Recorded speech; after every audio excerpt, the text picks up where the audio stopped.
ကျွန်တော် error system အကြောင်းထည့်ပြောမှာပေါ့နော်ကျွန်တော်အရှိမပြောခဲ့တဲ့ဥစ္စာတွေမှာဒီ project motion မှာကျွန်တော် error system မပါဘူးပေါ့နော်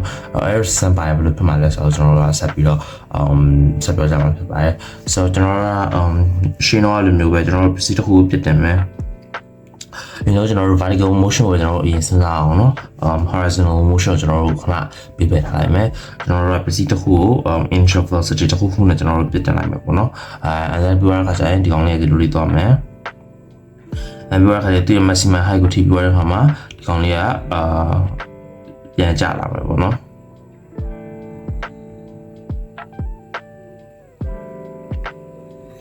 okay အဲ့ဒီမှာဒီဥစားသူ့ရဲ့ height ဖြစ်မှာပေါ့နော်ပြီးတော့ခါကျရင်တော့အပေါ်မှာ velocity 0ဖြစ်သွားလိမ့်မယ်yep and then that's it ဒီကပါပဲ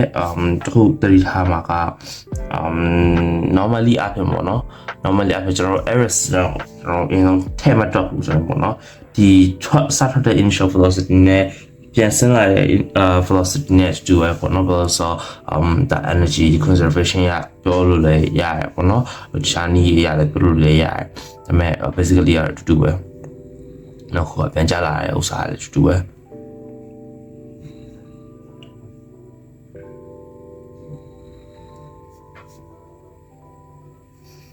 the error စမပါဘဲနဲ့ပြောနော် okay the error စမပါဘူးဆိုရင်ဒါသူဖြစ်မဲ့ graph လေးကျွန်တော်ဆွဲပြမယ်ပေါ့နော်ဒါ v ရှိရထားပါဒါ time ရှိရ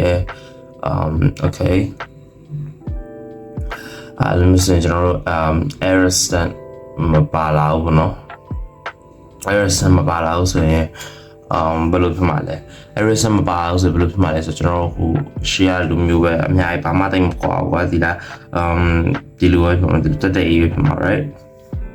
အဲ့ဒါမှာ also acceleration လည်း downward acceleration gravity share လည်းတူပဲ like that ဒီကောင်ရဲ့ slope က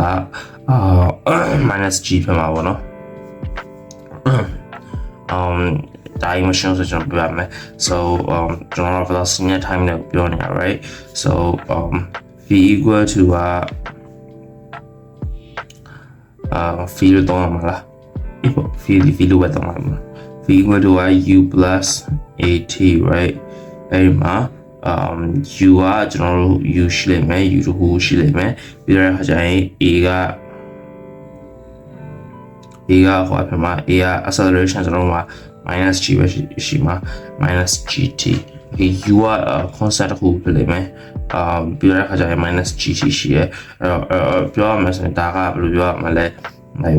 y equal to mx plus c ဖြစ်သွားပြီကွာဒီလားအဲ့တော့ဘယ်လိုရမလဲ linear equation တွေကွာ linear equation မှာတော့ဗာလဲဒီဟို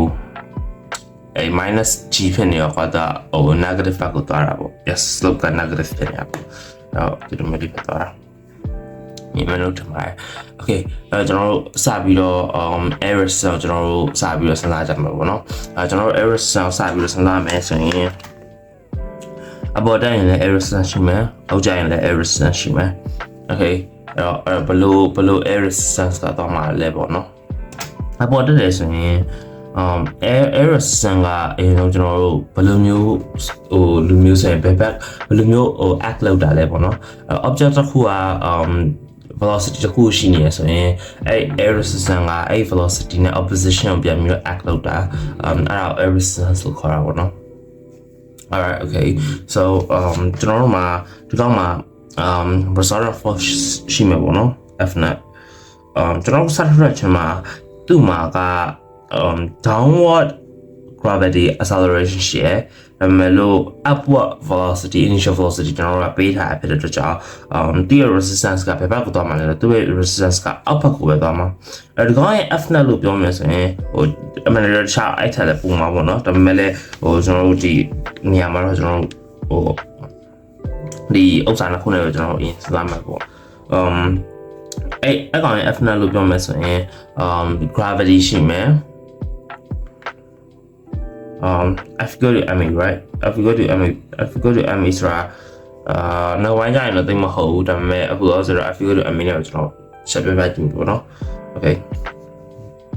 ဘာလို့ mass ကတူနေမှာမို့ဆိုတော့ကျွန်တော် f equal to m နဲ့ပဲပြောလို့ရတယ်နောက်ပိုင်းကျရင် mass မတူလို့ဘာလို့မဆို f equal to m မမှန်အောင်ပေါ့နော် okay so f နဲ့အတွက်ဆိုရင်sorry နဲ့ပြောနေm ဖြစ်ကမယ် m ဆိုတော့mass gravity right gravity က minus ဆိုတော့ကျွန်တော်ရှိမှာ minus လိုက်မယ်သူကအောက်ဘက်အချောင်းကျွန်တော်ပြောနေနော်ဒီတော့ခါကျရင် air resistance ရှိမယ် air resistance ကလည်းအောက်ဘက်ချောင်းသွားထိမှာ so minus air resistance right ဒါ upward motion တော့ပဲခဏထားလာအောင်ကျွန်တော် downward motion ကျွန်တော်ဆက်သွားမယ်downward motion မှာကျတော့ f နကဘယ်လိုဖြစ်သွားမှာလဲ downward motion မှာကျတော့ f နကဘယ်လိုဖြစ်သွားမှာလဲဆိုရင်သူကဘာဖြစ်မလဲသူကဆက်ပြီးတော့ပဲဒီ minus mg က minus mg ပဲ gravity က gravity ဆက်ရှိမှာပဲဒါပေမဲ့ air resistance ပြောင်းမယ်ဖြစ်သွားပြီအပေါ်ဖြုတ်အောင်မှာဘာဖြစ်လို့အပေါ်ဖြစ်သွားရလဲဆိုတော့ velocity ကအောက်ကျနေ air resistance အပေါ်ဖြစ်မှာအဲ့နှစ်ခုမတူတော့ဘူးเนาะ so ဒီနှစ်ခုကျွန်တော်တို့ comparison ကြည့်မယ်ဆိုရင်ဒီကောင်တစ်ခုက minus ဆိုပေမဲ့ like minus လာပေါင်းနေမှာပေါ့เนาะဒီကောင်တစ်ခုက minus နဲ့ plus နဲ့ဖြစ်နေတာ so ဒါကဘာကိုပြောရလဲပေါ့နော်ဒါကဘာကိုပြောရလဲဆိုရင်ကျွန်တော်တို့ရဲ့acceleration ကိုပြောမယ်ဆိုရင်ဒီပထမသွားခြင်းမှာရှိနေတဲ့ acceleration ပိုပြီးများတယ်ပေါ့နော်ကျွန်တော်တို့နောက်ဆုံးမှာရှိနေတဲ့ acceleration တော့သွားခြင်းမှာရှိနေတဲ့ acceleration ပိုများတယ်ဒါကျွန်တော်ပထမဆုံးတစ်ခုကောင်းလို့ချလို့ရတဲ့ဥစ္စာပေါ့နော်ကျွန်တော်တို့ graph ကိုပြန်ဆွဲမယ် air resistance ကျွန်တော်စတင်နေပြီဒါကကျွန်တော်တို့ကair resistance ကို constant ဖြစ်တယ်လို့ပဲခဏဘောထားတာပေါ့နော်အမှန်တကယ် air resistance constant မဖြစ်ဘူး constant မဖြစ်ရင်ဘယ်လိုဆက်ဖြစ်မှာလဲဆိုတော့ကျွန်တော်နောက်ဘူးဝိုင်းဆက်ပြပါပေါ့နော်ကျွန်တော်ဒီအောင်မဆွဲတော့နော်ဒီမှာဆွဲရှုပ်မှာဆိုလို့ဒီပုံမှာဆွဲရတယ်အဲ့တော့ air resistance ရှိရမို့လို့ air resistance ရှိရမို့လို့ကျွန်တော်တို့ကဒီတစ်ခါ slope ကကျတော့ဒီ air resistance မှာပါသွားပြီso slope ကပိုပြီးတီးဖြစ်သွားမယ်ပြီးတော့ခါကျရင်တီးပြောင်းအောင်ဒီနာမည်ထားဒီအောက်စာကျတော့ဒီကောင်းလောက်မရှိဘူး right ဒီကောင်းလောက်မရှိဘူးဆိုရင်အဲကြောင့်ကျွန်တော်တို့ကပိုပြီးတော့ slope လေးကအဲ့လိုဒီဟို steep မဖြစ်တော့ဘူး okay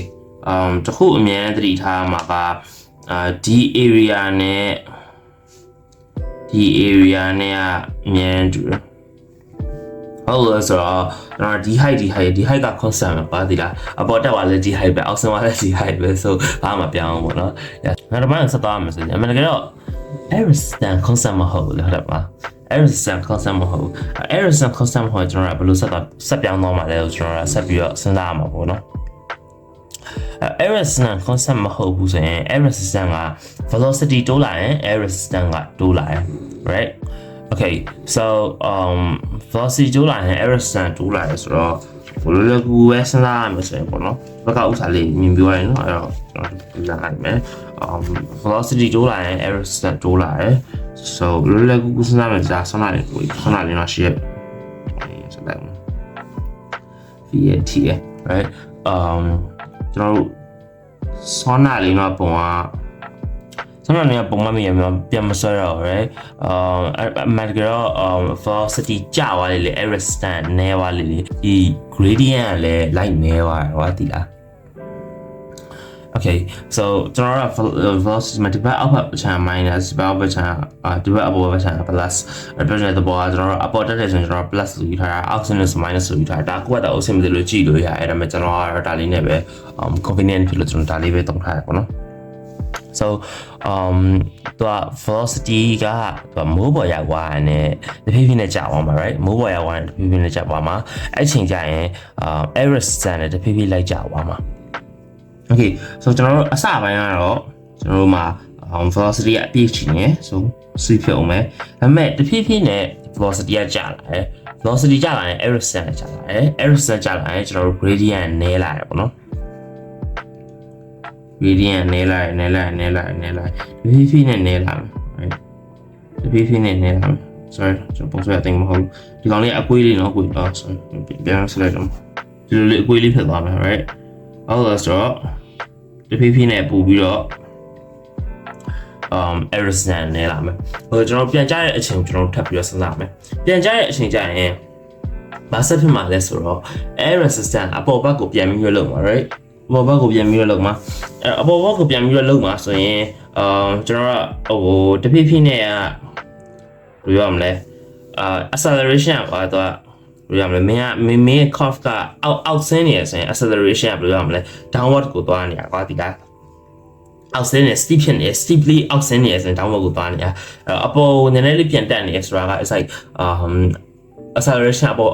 ပြန်ရောက်နေတဲ့သဘောပေါ့နော် so ဒီချိန်ကျရင်ကျွန်တော်ကacceleration နဲ့ဟိုအရှိမပြောခဲ့သလိုမျိုးပဲဒီပုံမှာမြင်ရလိမ့်မယ်ထင်တယ်ဒီမှာ FA နဲ့ဒီဥစ္စာတော့ကိုမတူဘူးပေါ့နော်ဒီကောင်ကကျတော့ဒီကောင်ဒီအစအပေါ်တက်တဲ့ဥစ္စာကဒီကဒီ air resistance နဲ့ဒီဟို gravity နဲ့ဘယ်လိုမလဲ in the same direction ပါဒီဘက်ပြန်ဆင်းမှာ same direction မဟုတ်တော့ကျွန်တော်က same direction မဟုတ်တဲ့အတွက်ကျွန်တော် magnitude ကဒီ like ဒီ slope ရဲ့ magnitude ကနည်းနည်းပါမှာနည်းနည်းတော့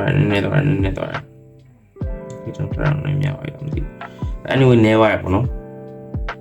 အဲ့မှာဆန္ဒလောလိုမျိုးပဲကျွန်တော်တို့အရှိန်တော့လိုမျိုးပဲဒီ area နဲ့ဒီ area နဲ့တူအောင်ပါပဲဆိုတော့h က h ပဲဘာမှမပြောင်းဘူး okay ဘာမှမတူတော့ဘူးလဲဆိုရင်ကျွန်တော်တို့ကအစတော့ကဒါကျွန်တော်shit ဒါကျွန်တော်တို့အစပိုင်းဆွဲထားတဲ့ line မဲ့ထားပါတော့เนาะအခုတူအောင်မှာဒီမှာရှိနေတဲ့ slope နဲ့ဒီ v0 မှာရှိနေတဲ့ slope နဲ့ဒီဘက်က v0 မှာရှိနေတဲ့ slope ကတော့တူအောင်ပါပဲအခုလည်းဆိုတော့ v0 မှာရှိနေရဆိုရင်ကျွန်တော်ရဲ့ air resistance 0ဖြစ်သွားပြီ right air resistance 0ဖြစ်ရင်ကျွန်တော်ရဲ့ gravity ကပဲ acceleration အဲ့တော့ကျွန်တော်ရဲ့ slope က acceleration ဆိုတော့ဟို gravity တူနေရတဲ့ကြောင့် gc ချင်းကတော့တူမှာပဲ so အဲ့ဒီကြောင့်အဲ့ slope တစ်ခုကတော့တူနေရမှာပေါ့နော်အဲ့ကျွန်တော်ကဘာကွာဝါကြီးလဲဘာကွာဝါကြီးလဲပြောမယ်ဆိုရင်ကျွန်တော်ဒီပုံရဆိုရင်ကွာတိတိတသားပဲကွာဒီဘက်ကTT ကပို့ပြီးတော့ဟိုကြာရဲ့ဥစ္စာကပို့ပြီးတော့ဒီ TU ထပ်ပို့ပြီးတော့ရှည်တယ် TU ကအဲ့လောက်မရှိဘူး TT ကပို့ရှည်ဘာဖြစ်လို့ပို့ရှည်ရလဲဆိုရင်ဟိုဒီဘက်ကအချမ်းကကြတော့သူကဘယ်လိုပြောရမလဲသူမှာ air resistance ကြီးသူ့ရဲ့ acceleration နဲ့ပြောင်းမယ်ကွာ so like ဟိုသူ့ရဲ့ velocity အဲ့လိုကြီးမြင့်လာလို့မရဘူးကွာဒီဘက်ကကြတော့ဒီဘက်အချမ်းကကြတော့ဘယ်လိုပြောရမလဲမင်းမြင့်တင်ပေးလိုက်တော့မြင့်တယ်ကွာso yeah အဲ့နှစ်ခုကွာရပါတော့ပြီးတော့ခါကျရင်ကျွန်တော်လက်တင်ပြလိုက်ရဲ့ဥစ္စာဟိုဟာပို့ပြီးတော့များဒီပြန်ကြတာပို့ပြီးတော့များအဲ့လိုများတယ်ဒီဘက်က air resistance ရှိနေလို့ air resistance ရှိနေတဲ့ခါကျတော့သူက velocity ကသူဖြစ်လာတဲ့လောက်မဖြစ်လာတော့ဘာလို့ဆိုair resistance velocity ကိုလည်းမလဲထိန်းလိုက်တဲ့ပုံပေါ့v1 နဲ့ v2 လို့တောင်းလိုက်ပါတော့